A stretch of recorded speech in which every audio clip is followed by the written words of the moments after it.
प्रदेश में कोरोना संक्रमण के मामले लगातार बढ़ते जा रहे हैं, लेकिन इसके बीच ये खबर सामने आई है कि जिस तरह से बड़ी संख्या में गंगा नदी के अंदर शव मिल रहे हैं, इससे न सिर्फ सरकार पर सवाल खड़े हो रहे हैं, बल्कि ये भी पता चल रहा है कि सरकार किस तरह से बड़े स्तर पर फेल होती नजर आ रही है। वहीं अगर मध्य प्रदेश की बात करें तो मध्य प्रदेश में भी बहुत चौंकाने वाली खबर सामने आई है। इसके साथ ही साथ सिंधिया और शिवराज सरकार की पोल खुलती नजर आ रही है। आपको बता दें कि नकुलनाथ ने एक ट्वीट करते हुए लिखा, गंगा नदी में शव मिलने के बाद अब मध्य प्रदेश के पन्ना जिले की रूंज नदी में भी 6 बहते शव मिले। एक कष्टप्रद मंजर उमरिया जिले से सामने आया, जहां परिजनों द्वारा शव को मोटरसाइकिल से घर ले जाया गया। ऐसी हृदय विदारक घटनाएं देखकर मन व्यथित होता है। सरकार मामलों का संज्ञान लेकर उचित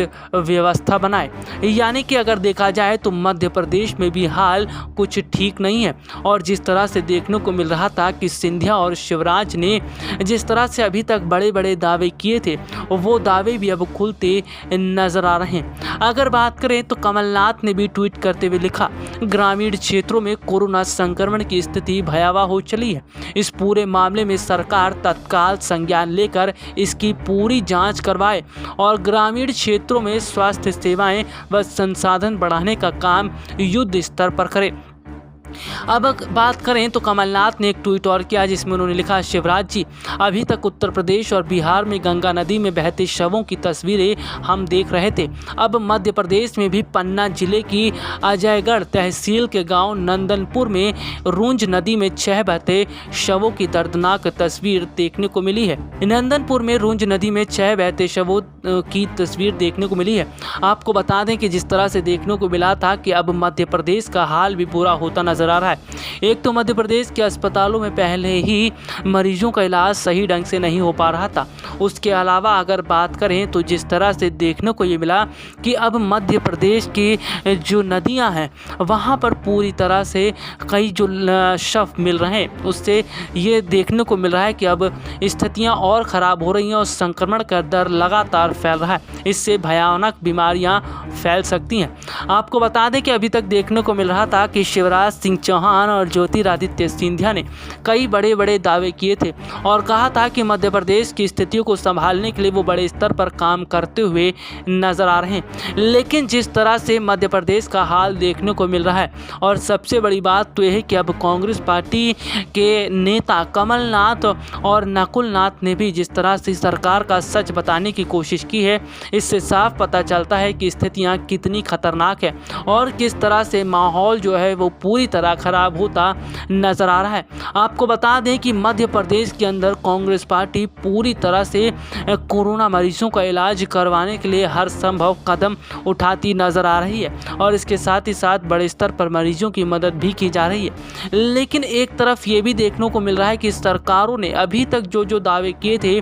वो सभी दावे पूरी तरह से पोल खोलते हुए नजर आ रहे हैं। यानी कि अगर बात करें तो केंद्र सरकार के साथ साथ राज्य सरकारों ने भी स्वास्थ्य सेक्टर पर कोई ध्यान नहीं दिया। अगर स्वास्थ्य सेक्टर पर ध्यान दिया गया होता तो शायद आज देश की स्थिति इतनी खराब नहीं होती।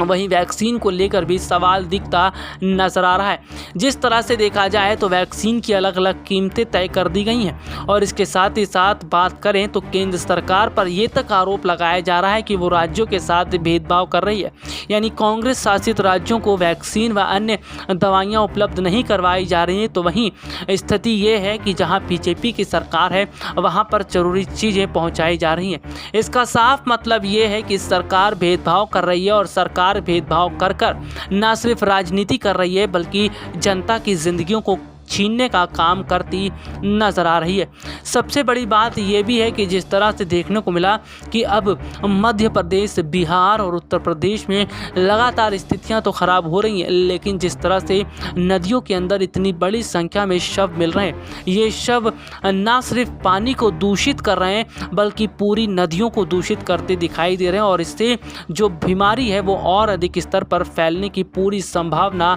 नजर आ रही है। यानी कि जिस तरह से देखने को मिल रहा है कि पहले तो सरकार का ध्यान एक तो चुनाव पर रहा, चुनाव खत्म होने के बाद सरकार ने फिर लापरवाही बरती और जिस तरह से बड़े बड़े स्तर पर कालाबाजारी देखने को मिल रही है, सरकार इन्हें रोकने में नाकाम है। इसका मतलब ये है कि सरकार का ध्यान देश की तरफ है ही नहीं, देश की जनता की तरफ नहीं है, कोरोना मरीजों की तरफ नहीं है, अस्पतालों की तरफ नहीं है, दवाइयों की तरफ नहीं है। सरकार का ध्यान है सेंट्रल विस्टा प्रोजेक्ट पर। जी हाँ, वही प्रोजेक्ट जिसको लेकर इन दिनों खूब ज़्यादा चर्चाएं देखने को मिल रही हैं और इसको लेकर काफ़ी सुर्खियां भी देखने को मिल रही हैं। और खबर तो यहाँ तक है कि सरकार इस प्रोजेक्ट को पूरा करवाने के लिए 24 घंटे काम करवा रही है। ज़रा सोचिए कि अगर यही 24 घंटे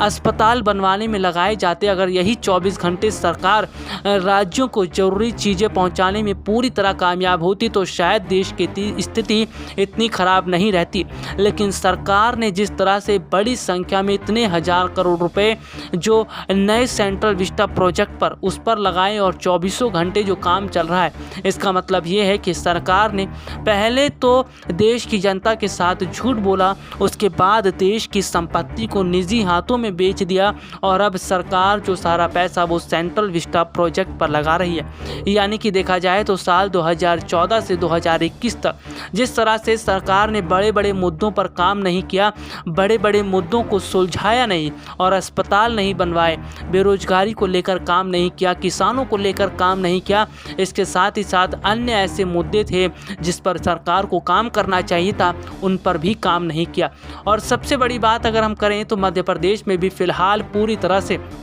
शिवराज सरकार और ज्योतिरादित्य सिंधिया के सभी दावों की पोल खुलती नजर आ रही है। लेकिन अगर देखा जाए तो जिस तरह से विपक्ष इस वक्त मध्य प्रदेश में पूरी तरह से जनता के साथ खड़ा होता हुआ नजर आ रहा है और सबसे बड़ी बात यह है कि कमलनाथ और नकुलनाथ ने जिस तरह से अपने निजी खर्चे पर जो ऑक्सीजन सिलेंडर लोगों को मुहैया करवाया है, जो प्रशासन को दिया है, इससे साफ पता चलता है कि किस तरह से एक बड़े स्तर पर विपक्षी पार्टियां अपने खर्चे पर भी काम करती नजर आ रही हैं। तो वहीं अब बात करें पीएम केयर फंड की, तो पीएम केयर फंड पर भी सवाल खड़े हो रहे हैं और विपक्ष सवाल पूछ रहा है कि आखिरकार पीएम केयर फंड का उपयोग क्यों नहीं किया जा रहा। पीएम केयर फंड में जो पैसे पड़े हैं उसका उपयोग दवाइयों व अन्य चीज़ों के लिए क्यों नहीं किया जा रहा। और इसके साथ ही साथ अगर बात करें विपक्षी पार्टियों की तरफ से बीते दिनों एक चिट्ठी मोदी सरकार को लिखी गई थी जिसमें कई बातें कही गई थी, लेकिन सरकार ने उसको पूरी तरह से नकार दिया और यह कहने की कोशिश की कि इस समय में विपक्षी पार्टियां राजनीति कर रही हैं। यानी कि अगर विपक्षी पार्टियां ये बात कहती हैं कि पीएम केयर फंड का इस्तेमाल दवाइयों के लिए हो, ऑक्सीजन के लिए हो, तो इसमें भी सरकार को राजनीति दिखती है। इससे साफ पता चलता है कि सरकार पैसों का उपयोग जनता के लिए नहीं बल्कि अपने निजी फायदे के लिए करना चाहती है। SPN 9 न्यूज़ रूम की रिपोर्ट।